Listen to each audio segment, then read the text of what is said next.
taranja atolona totosa ny zoma teo ny fifidianana zay filohan'ny ligina Analamanga eo amin'izany taranja atolona izany avy hatrany dia nambaran'ny filoha vaovao fa hiasa avy hatrany ny tenany ampiroborobo sy ampivelatra ity taranja atolona ity eto Analamanga.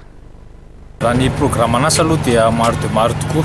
Ny zavatra atao voalohany indrindra aloha zao dia midiny fotony manatona andreo club ireo tsirairay avy, manontany inona ny olana, inona ny azo hifanampiana indrindra amin'ny resaka ara-pitaovana satria izay no olana misy hatramin'izay.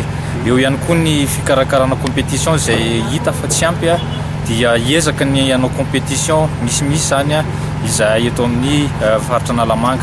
Manarak'izay ihany koa ao ny formation izay anatsarana ny kalitaon'ny fitsarana amin'ny resaka arbitrage lutte zany. Hiezaka ihany koa hanao recrutement betsaka ho amin'ny izay fitsarana izay.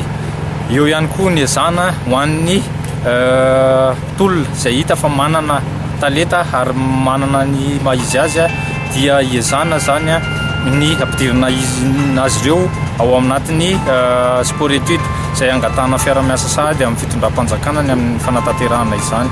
Dia ao ihany koa ny entraîneur izay izy hiezana ny angatahana formation ho azy ireo mba hanatsarana ny kalitaon'ny fampianarana lutte sy ny tadin-dokanga mba hitovy eo amin'ny fampitana ny fahaizana ho amin'ireo zandry aty arina. Matetika miseho foana ny olona eo amin'ny fiara-miasa ny ligue sy ny fédération aiza ho aiza ho anareo ligue Analamanga izay fiara-miasa amin'ny fédération izay. Raha ny fiara-miasa aloha dia hatreto vao manomboka zao ny asa fa inoko fa tsisy ny olana fa dia zotra tsaka sy andavana izay fiara-miasa izay dia manantena hatrany ny fédération zany amin'izay fiara-miasa izay fa mahafinaritra.